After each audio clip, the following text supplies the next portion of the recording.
O homem, quando é criado, já havia um plano para que ele se salvasse. Porquê? Porque é que Deus mandou matar animais? Jesus tinha mesmo de morrer.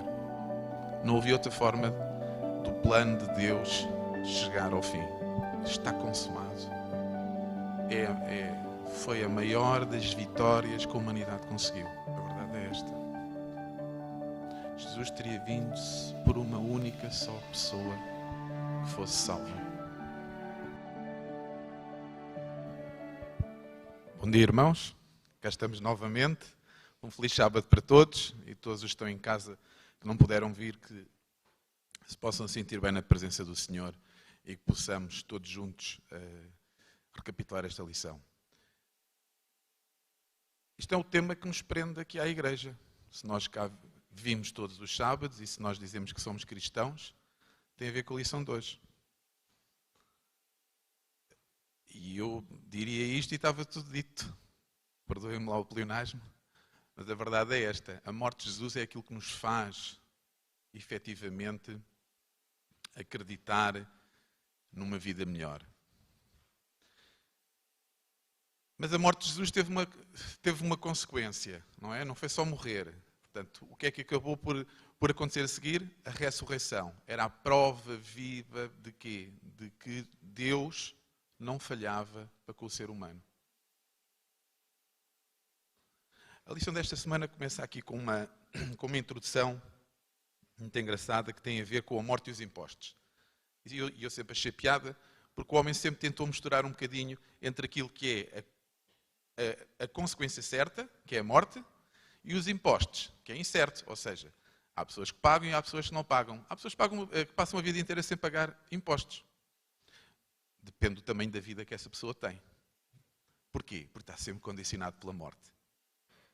Isso é um facto, sendo certo, é incerto quanto à sua verificação. E os impostos?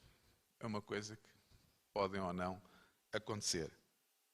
Eu penso que os homens, nesta máxima, introduziram esta característica pensando que assim seria a forma de dizer que o Estado tem o poder de ir sempre ter com o contribuinte para que ele pague o seu tributo. Mas aqui o que é que interessa e o que é que nós vamos agora rever, e eu gostaria que toda a gente participasse, porque isto não é um culto. Daqui a bocadinho o pastor Rogério Fernandes vai fazer o culto esta manhã. Vamos todos participar. Vamos esquecer que eu estou aqui a debitar informação. Vamos ter todos que participar, porque às vezes, aqui ao sábado, vê-se falam 1, 2, 3 pessoas, que não é mau, pelo menos falam 2, 3 pessoas, mas convinha que todos participassem. Porque isto é um tema que não é difícil e que chega a toda a gente. Eu tenho a certeza absoluta que toda a gente aqui pensa na morte de Cristo, pensa em tudo o que envolveu, pensa no plano da salvação. Esta é que é a verdade. E quando eu digo assim, bem, Jesus morreu, mas será que Jesus tinha mesmo que morrer?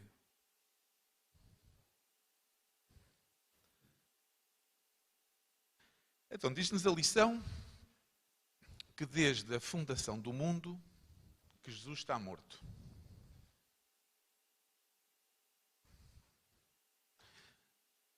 Os escritores bíblicos utilizam muitas vezes esta... É uma figura do discurso que nós em português chamamos analepse. Nós no presente falamos de factos do passado como se estivessem a acontecer no presente. E o que é que diz Apocalipse 3:8? Diz precisamente isso, não é?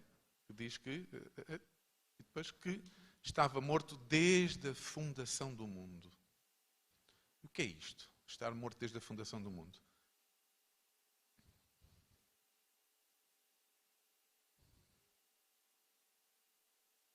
Não é complicado, pois não?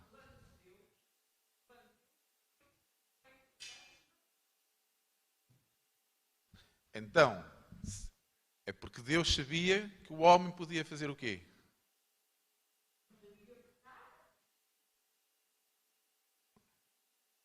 Estava sujeito ao livre-arbítrio, não é verdade? Diz então também a lição que em épocas anteriores aos séculos que nós conhecemos, Cada século tem 100 anos, cada milénio tem 10 séculos, não é por aí fora. Antes desta era que nós conhecemos, já este plano estava delineado. E só quem é que sabia? O Pai e o Filho.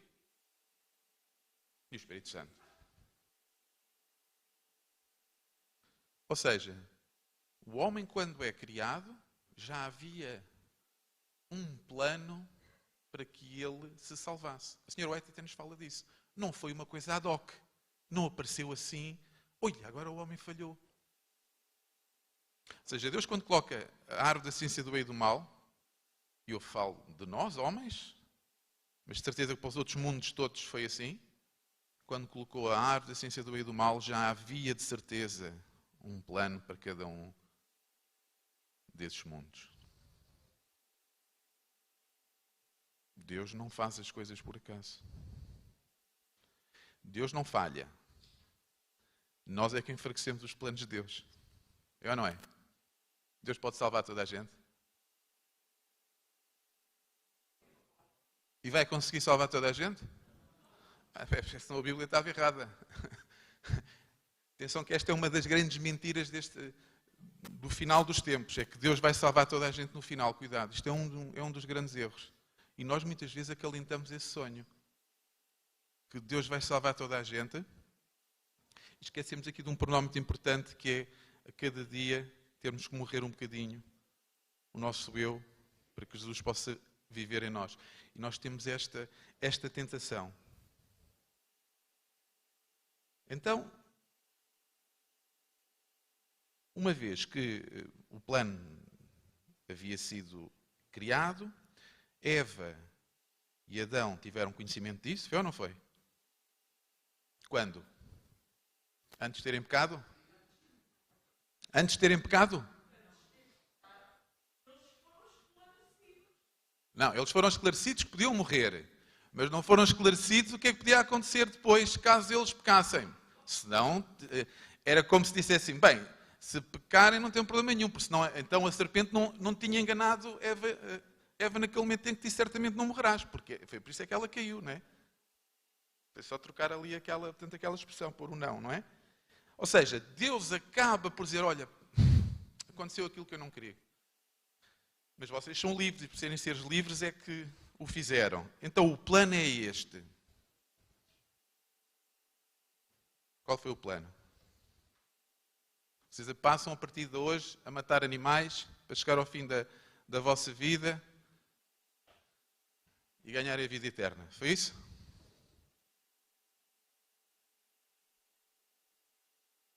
Foi ou não foi? O plano era esse, matar animais? Então o que é que Deus mandou? Aliás, Ele é que fez o primeiro sacrifício. Porquê? Porquê é que Deus mandou matar animais? O plano era a morte de Jesus. O animal simbolizava essa morte que Jesus iria fazer por cada um de nós. E podia ser um animal qualquer? Não podia ser um animal qualquer. Ou eu podia fazer o sacrifício que eu quisesse, assim como Caim fez, apeteceu-lhe fazer um sacrifício de produtos do campo, de tudo o melhor que ele tinha. Tinha que ser um cordeiro. Porque o cordeiro era o quê? Simbolizava o quê? Uma pessoa aqui? Inocente, imaculada. Pura, limpa. Isso mesmo. Não podia ser uma coisa qualquer. Não podia ser aquilo que o homem quisesse. Isso revelava a obediência. Se o homem não tinha obedecido pela primeira vez quando caiu, tinha que passar a obedecer a partir desse momento. Seixo. Deus sabia que o homem, desde há muito, que o homem ia cair. E ele estendeu um plano de salvação. E os animais do qual ele fez umas vestes para ele preparou-os para dar a entender ao homem que tinha que haver um sacrifício. E esse sacrifício representava mais tarde alguém que os tinha criado. Para eles perceberem o tal grau de sofrimento que eles estavam a causarem. Obrigado. Nem mais de Seixo. A questão é esta. é que a morte é uma coisa que nos é muito familiar.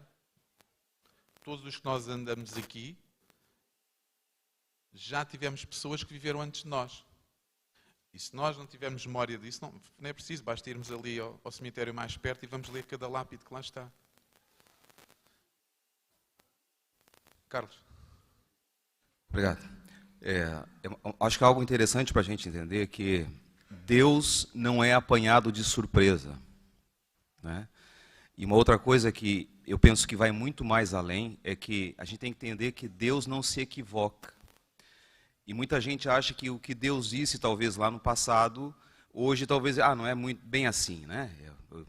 Eu acho que agora pode ser diferente, não é. Então o que Deus disse lá no começo vale para a eternidade. E eu acho que uma outra coisa interessante que eu penso é que esse plano de salvação não era exclusivo para os seres humanos, ou seja, para esse planeta. Quer dizer, esse plano era para todo o universo, né? Porque Satanás tentou todos os outros mundos, né? Mas aqui que houve o pecado, né? Aceitou o pecado, né? Então esse plano era estendido a todos, não só a nós, né? É verdade. Por isso aquilo que eu disse no início, que Deus tinha um plano para todo o universo, esse plano teve que ser aplicado, portanto, foi uma contingência que à partida já estava preparada por Deus, tanto para a humanidade e para qualquer outros seres que habitam, portanto, no universo. E a questão que se coloca aqui, e por isso é que eu perguntei inicialmente, se Jesus tinha que morrer. É uma tentação nossa, com a nossa compaixão, porque o problema é a nossa compaixão, muitas vezes. Desfocamos-nos do objeto e fazemos coisas pensando que estamos a fazer bem. Nós temos vários relatos bíblicos e achei muito interessante a lição de segunda-feira, para vos situar do que é que eu estou a falar. Quando, em momentos antes da morte de Jesus, que era uma coisa que eles não aceitavam. Porquê é que eles não aceitavam a morte de Jesus? Já pensaram o que é que fazia, ou o que é que o povo naquela altura pensava sobre Jesus? Havia uns que pensavam que ele era quê? Era um profeta que tinha chegado, sim senhor, que fazia milagres. Mas os que estavam mais perto de Jesus, o que é que pensavam que Jesus ia ser? O rei quê? Quem é que está a falar?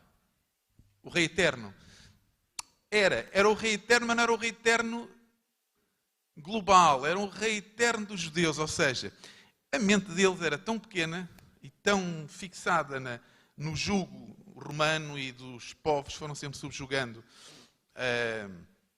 aquela zona toda ali da Palestina, que queriam alguém que os libertasse definitivamente do jugo dos outros povos. Apesar de já terem visto tanta coisa, já terem visto a transfiguração, etc. Ainda assim, naquele momento, o que é que aconteceu? Pedro, por exemplo, o que é que dizia? O que é que Pedro pediu a Jesus? Quando Jesus lhe disse, quando começou a descrever o que é que ia acontecer ao Filho do Homem, etc. O que é que Pedro lhe disse? Tem compaixão de ti. Como quem diz? O que é que isso significa, ter compaixão de ti? É que às vezes as palavras estão lá e nós não... Vamos lá, trocar isso por português.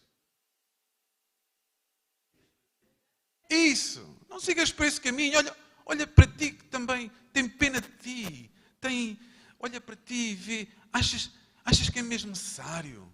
Desiste dessa ideia. É ou não é? Pedro... Ouçam lá, Pedro estava a dizer uma coisa que era mal. Há alguém que gosta de sofrer. Pedro não estava a dizer nada tal, pois não. Na verdade, Pedro nem sabia o que estava a dizer. Ora, aí é que está. É? A questão é essa. É que nós muitas vezes com as nossas palavras parecemos loucos. Dizemos coisas que pensamos que calha bem, mas sai tudo ao lado. E isto ficou escrito para que nós entendêssemos que muitas vezes as nossas boas intenções... O que é que diz o povo? Que de boas intenções está o quê? Passando a expressão, significa que as nossas intenções normalmente são sempre más. É aí a questão. Eles estavam tão colados a Jesus que não se afastaram o suficiente para poder ver o todo, tal e qual aqui como diz o Carlos. Isto é muito importante. Eles não perceberam o plano da salvação. Eles não perceberam que Isaías já dizia o que é que ia acontecer. Parecia que eles eram analfabetos, eles eram jovens. O mais velho era o Pedro e o Tiago, vá. O resto era tudo rapazitos novos, 18, 19 anos, 20. Não sei se alguma vez tinham pensado na idade dos discípulos, mas era tudo pessoal novo. E tinha que ser assim, porque depois eles tinham que... A pregação ainda durou muitos anos, portanto tinha que ser pessoal novo, não é? Quer dizer, para durar muitos anos. Portanto, o último acabou por morrer perto do ano 100, portanto estão a ver como é que isso funciona, não é? Mas naquele momento estava tudo tapado. Como se passasse um véu pelos olhos e eles não conseguiam perceber. Mas não foi só Pedro. E mais?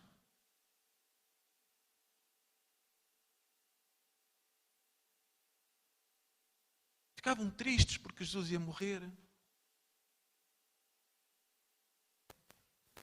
Quase que, não morras. Não tens que morrer. A verdade é que, esta expressão está aqui, o pastor Alberto Timo pôs esta expressão aqui. Jesus nasceu para morrer e quê? E viveu para morrer. Imaginem, todos nós sabemos que um dia vamos morrer, quer dizer, não sabemos o momento, pode ser a qualquer momento, mas Jesus sabia qual era o momento em que ele iria morrer. Já viram que alguém crescer e vivendo e saber que aquilo tem que um dia acontecer? Que aquilo tem que um dia, que, como diz a lição, tem que se verificar. A morte tinha que acontecer.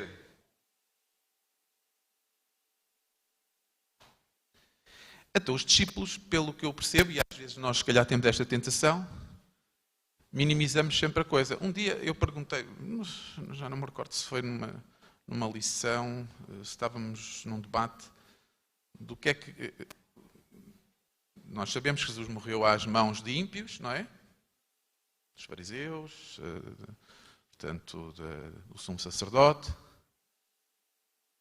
Então, academicamente, podíamos pensar assim, então, e se Jesus tinha que morrer e não tivesse que ser aquela nação condenada por isso? Como é que isso acontecia? Jesus tinha que morrer sempre, é verdade ou não é? Jesus tinha que morrer sempre. Vamos fazer aqui um exercício. Isto é um exercício. Espera aí, Sérgio. Jesus tinha que morrer sempre. Mas nós aprendemos com todo o ofício do santuário que, no limite, a única pessoa que poderia matar o animal e não ficar com culpa no fim de tudo era o quê? Era o sumo sacerdote, não é? Porque depositava os pecados sobre aquele animal. Então qual seria a solução para que Jesus morresse e ninguém fosse culpado? Academicamente falando, teria que a nação aceitar Jesus e teria que ser o sumo sacerdote a executar essa missão. Era uma triste missão, mas vejam bem o sofrimento que seria. Assim foi mais fácil. Por assim podemos pôr a culpa em alguém, não é?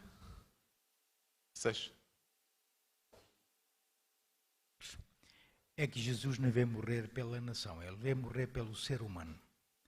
E diz que a sabedoria humana é loucura para Deus. Ora, eles esperavam um rei que fosse só para eles. E não estava mal pensado. Um rei que ressuscita nunca perdia homens em combate. E então fortificava e enchia a terra. Que era tão rico que eles queriam um rei terreno. Eles nunca pensavam num ser celestial que tivesse outra dinâmica, para uma salvação. Eles estavam confinados, era só o pensamento aqui na terra. Isso é um problema muito antigo, é um problema que vem do deserto. Quando Moisés está no deserto e que Deus diz ao povo que serão o quê? São meu povo santo, nação sacerdotal. Eles esqueceram-se completamente do foco, viviam para dentro, não viviam para fora. E por causa disso é que eles sofreram sempre às mãos de outros povos. Foram tomados pelos babilónios, que foi E ainda assim eles não perceberam. E estavam aqui, perante o momento em que Jesus ia morrer, que era o momento mais importante da história da humanidade. Jesus tinha que morrer. Lamento muito, irmãos, mas Jesus tinha mesmo que morrer. Não havia outra forma do plano de Deus chegar ao fim. Jesus tinha mesmo que morrer. Fosse às mãos dos romanos, fosse às mãos do povo, tivesse havido esta história que eu vos contei, que era o plano alternativo, que seria o sumo sacerdote imolar Jesus sobre um altar, fosse lá o que fosse. Mas Jesus tinha que morrer para que depois pudesse ressuscitar. E ao morrer, tal como diz na lição, e muito bem, morreu a segunda morte, ou seja, já não temos que experimentar essa segunda morte. Ele pagou o preço disso tudo. E o que é que nós podemos acrescentar aqui? Podemos fazer alguma coisa? A lição coloca-nos essa questão. Essa questão. Estava a ver onde é que essa questão estava. É a morte. E tinha que ser alguém, e tinha que ser alguém na mesma condição de Adão. Exatamente. Muito bem. Para que nós pudéssemos ter acesso a essa grande salvação que Ele nos quer dar. E só não recebemos se a gente depende de nós. Obrigado. E depois surge-nos aquela frase, como termina aquele sofrimento todo de Jesus na cruz. Miguel.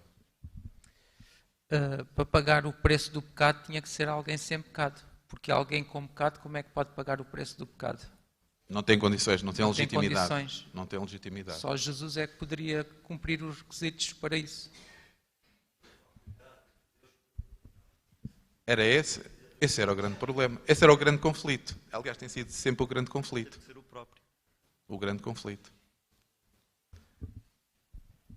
Surge a frase final, aquela que termina aquele sofrimento todo. Está consumado.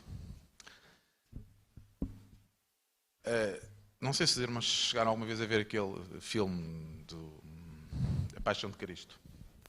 Até hoje acho que não houve nenhum filme que falasse, tirando aqueles à partes marianos que há lá pelo meio, mas a forma como a coisa foi feita. O tentar retratar ao máximo aquele bocado de sofrimento. Porque a Bíblia retira aqui muita coisa. Nós tentamos imaginar, mas o acontecer das coisas, o sofrimento, e depois no fim, ele dizer, está consumado, foi a maior das vitórias que a humanidade conseguiu. O que é que isto significa, está consumado? Vou morrer?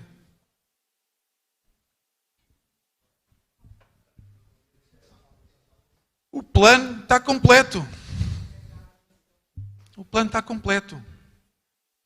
O plano está completo, acabou. Terminou aqui a minha missão. Esta é que é a verdade. E há pouco eu estava a perguntar-vos, por acaso, e a lição pergunta-nos se podemos fazer, o que é que podemos fazer para acrescentar o que Cristo já fez por nós? Sugestões.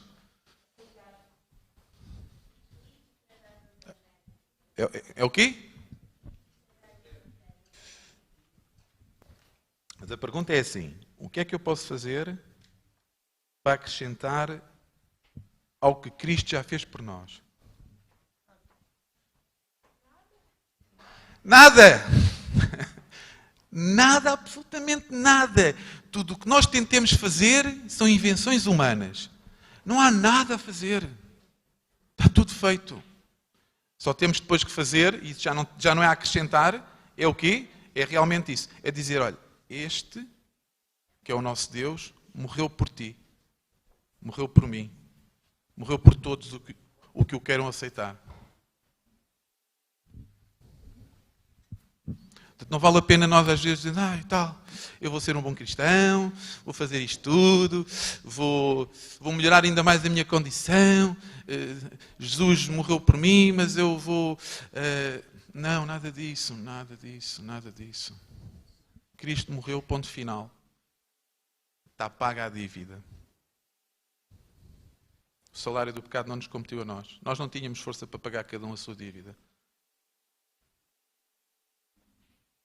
Não vale a pena inventar. Nós inventamos muito. Temos grandes ilusões. Existe uma teoria que somos grandes. Fazemos grandes obras e grandes... Nada disso, nada disso. Tudo ao lado. Tudo ao lado.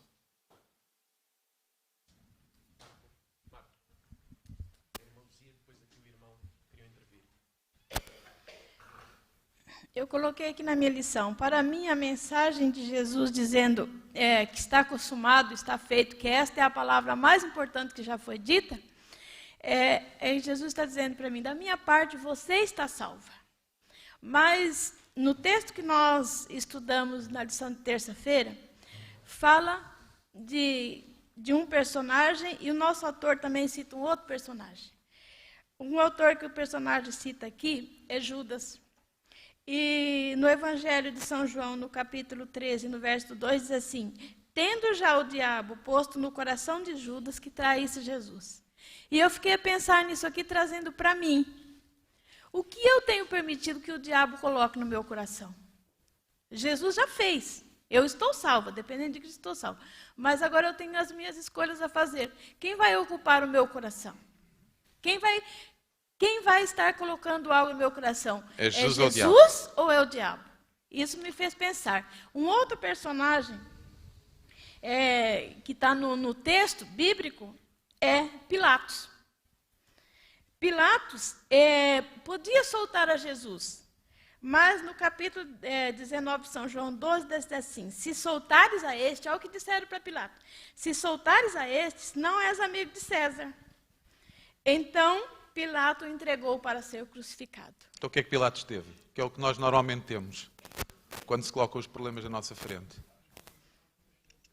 E novamente, eu me pus a pensar... Novamente eu me pus a pensar em mim. Né? Eu estou sendo amiga de quem? Quero a amizade de Jesus, importa o que seja, ou eu estou querendo a amizade do mundo, que podemos... Ali era César, mas hoje pode ser muitos outros personagens, né? Ou mesmo o próprio mundo. Então isso me fez a pensar. A minha salvação está garantida da parte de Jesus. Mas eu ainda continuo aqui neste mundo pecado e tenho que fazer escolhas. Eu tenho que fazer a minha me parte. Cuidar para não fazer a escolha de Judas e nem a escolha de Pilatos. A escolha de Judas, todos nós percebemos o que é que aconteceu ali. Irmão, sim. O irmão perguntou o que podemos fazer. Só há uma coisa que podemos fazer como cristãos. Que Jesus não fez, não faz e jamais fará. Depende de nós aceitarmos o sacrifício de Jesus, porque isso Jesus jamais irá nos obrigar a tomar essa decisão. E somente o Espírito Santo pode nos convencer que nós possamos fazer tudo de acordo com aquilo que Deus fez por nós aceitarmos e prosseguir o nosso caminho, que é o alvo principal, que é a nossa salvação através de Jesus Cristo. É a única coisa que Deus não consegue fazer. Ao contrário, é impossível um dia vermos a Deus. Nós... há umas histórias de quadradinhos, do super-homem, aquelas coisas que as crianças às vezes gostam de ver, enfim... Por rigor até nem deviam ver, mas enfim. E que se fala lá da criptonite, que é aquilo que enfraquece aquele ser. E nós somos quase como uma criptonite para Deus. Nós enfraquecemos os planos de Deus porque nós somos, por causa do livre-arbítrio, somos a peça que Deus não consegue controlar. Porque nós temos que agir em conformidade com a nossa vontade. Ou seja, nós temos que nos entregar a Deus. Deus não nos pode forçar a fazer nada. Porque se Deus fizesse assim, não éramos seres livres. E isto é triste. Às vezes dava vontade de dizer assim, oh Deus, muda-me já completamente, dou-te autorização para isso tudo. Altera já a minha cabeça, altera já a minha forma de estar e pensar. Mas Deus não faz assim, com ninguém. Tem que ser um ato voluntário, uma entrega voluntária, diária. Esta é que é a verdade. E é tão difícil. Não é só quando nos batizamos. A partir daí, é todos os dias, todos os dias. E nós dizemos assim, mas até quando?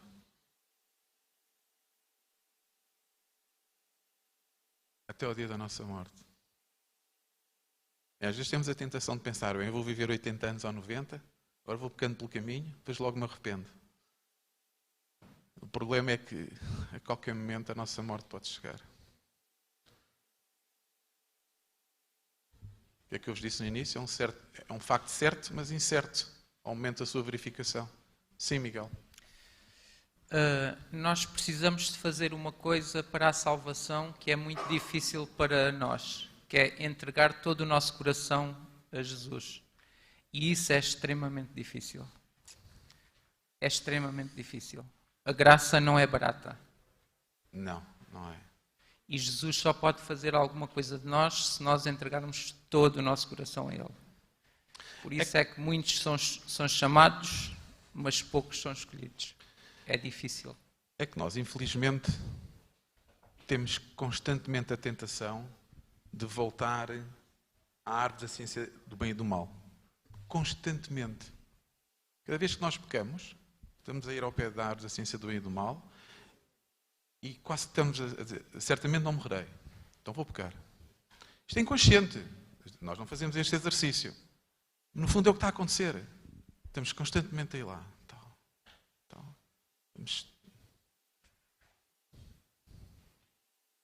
E chega a um ponto que já nos sentamos em cima do tronco da árvore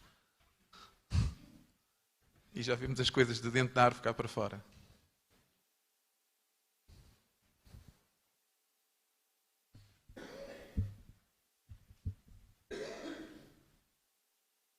Significado da cruz.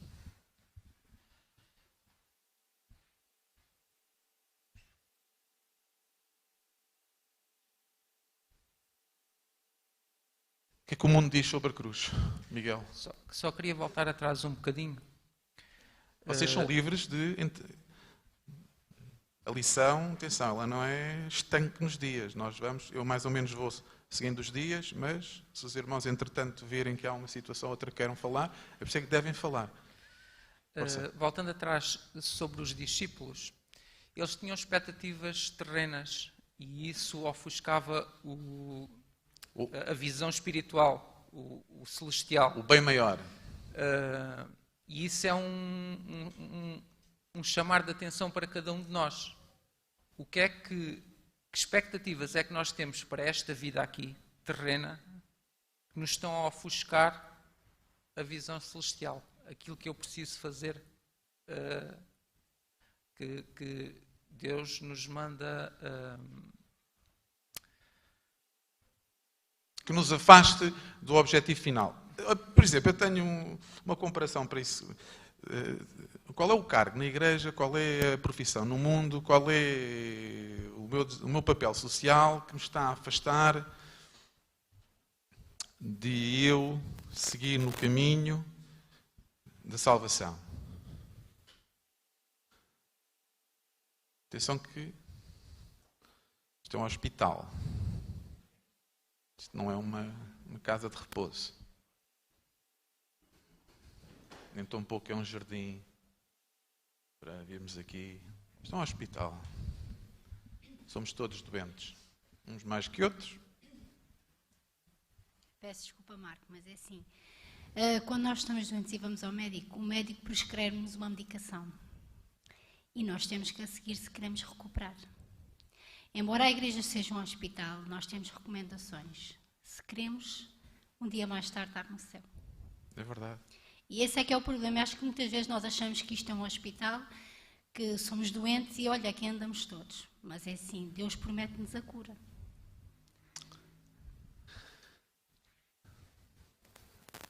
Vocês já uma vez aqui alguém entrou numa unidade de paliativos? Sabem o que é, não sabem? Os médicos sabem, de certeza. E os enfermeiros.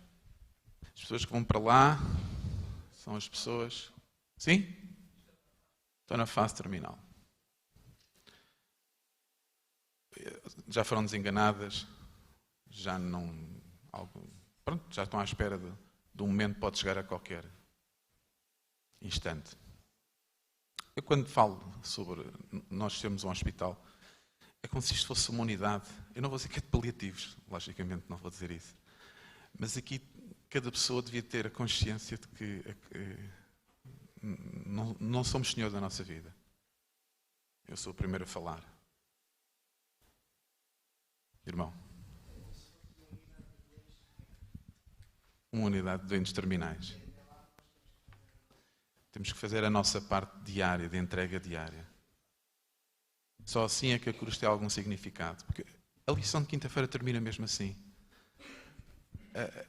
A sabedoria do mundo que é Satanás, que é diferente da sabedoria do céu, que é Jesus, não é? Ensina-nos o quê? Ensina-nos precisamente o contrário. O que é que nos diz? Não existe vida eterna? Que tudo não passou do embuste? Ou não foi? Nunca ninguém viu ninguém ressuscitar, nem tão pouco ser trasladado.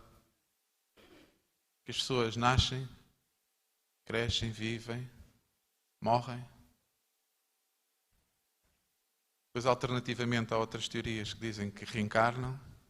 Isso é tudo sabedoria do mundo. Mas o grande milagre da cruz foi o quê? Foi precisamente o contrário. Foi precisamente a salvação, nem que fosse só de uma única pessoa. E este é o caso académico. Se Eva tivesse sido a única pecadora, Jesus teria vindo só por ela. E Adão não acreditou nisso. A verdade é esta. Jesus teria vindo por uma única só pessoa que fosse salva. Peço desculpa, mas não posso dizer... Não tem nada que pedir desculpa. dizer isto. O autor da lição colocou aqui uma pergunta. Diz assim: por que motivo mesmo hoje, quando o materialismo domina a sabedoria do mundo, é a mensagem da cruz tão importante? E ao ler um dos versos, né, aqui da lição de quinta-feira, que diz assim: estes são os que vêm da grande tribulação. Lavaram as vestiduras no sangue do Cordeiro, lavaram as suas vestiduras e alvejaram no sangue do Cordeiro.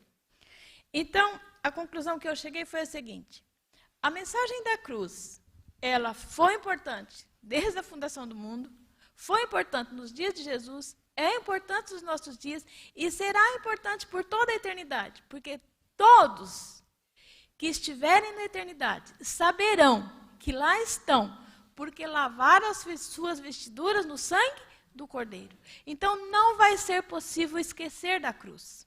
A cruz é o centro. As próprias mãos de Jesus vão dizer isso. Vão estar lá. E nós, se estivermos lá, porque Jesus fez tudo para que estejamos, nós vamos saber, estamos aqui, porque o sangue do Cordeiro me lavou e me purificou. E parece que o Miguel disse agora há pouco. A grande dificuldade que temos é de entregarmos. Mas se nos entregarmos e permitirmos que Jesus nos lave e nos vista com as suas vestiduras, a mensagem da cruz será por toda a eternidade. Isto é tudo um problema de afirmação social.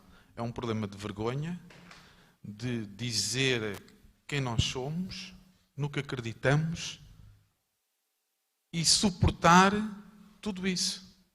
Nós, às vezes, não queremos fazê-lo socialmente. Temos receio de que alguém nos possa dizer. Às vezes, comportamos-nos perante pessoas como eles gostam e querem que nós sejamos, quando não é isso que Jesus nos ensina.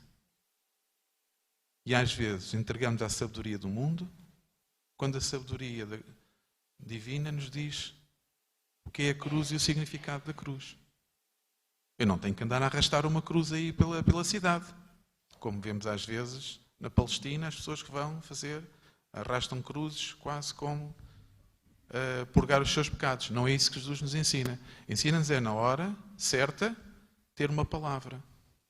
Há pouco falaram de Pilatos.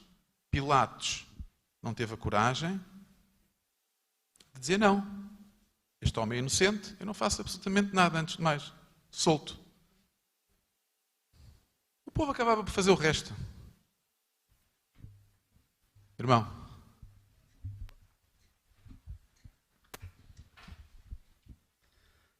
A cruz é o centro da história da salvação, pois ela revela a justiça de Deus para o pecador, o amor de Deus pelo pecador, o poder de Deus a favor do pecador, a esperança em Deus para o pecador e a cura permanente para o pecador.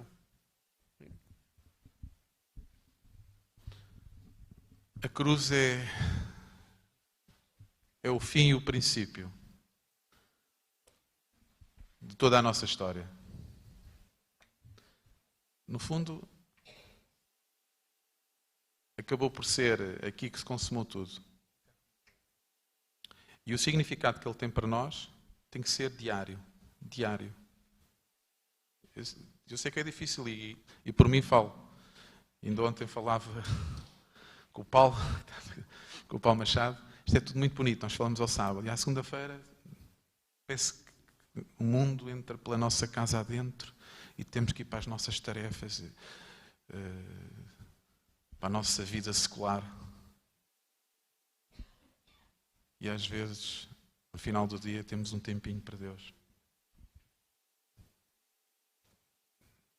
Tem que ser ao contrário. As nossas prioridades têm que ser trocadas. Porque senão começamos a afastar do significado da cruz. Este boletim que passou aqui há pouco, eu estava a ouvi-lo. Há de ter muito significado para alguém. A alimentação é uma coisa muito importante. Mas a alimentação espiritual ainda é mais importante do que a alimentação física. Claro que depois tudo é uma consequência da outra. A verdade é esta. E tudo isto culmina na nossa vontade e no nosso querer de efetivamente aceitarmos Jesus como nosso Salvador pessoal. Assim que o meu desejo é que nós possamos efetivamente a cada dia poder sentir o significado da cruz, interiorizar o está consumado no nosso coração e poder levar efetivamente esta mensagem a cada pessoa que de certeza lá fora necessita de ouvir uma palavra de esperança. Não pensem que as pessoas absorvem tudo através da internet ou dos mídias. É por isso que Jesus nos escolheu a nós e não aos anjos. Porque nós somos as únicas pessoas que conseguimos chegar ao pé das outras pessoas e levar uma palavra de alento. Desejo um feliz sábado para todos e uma boa continuação.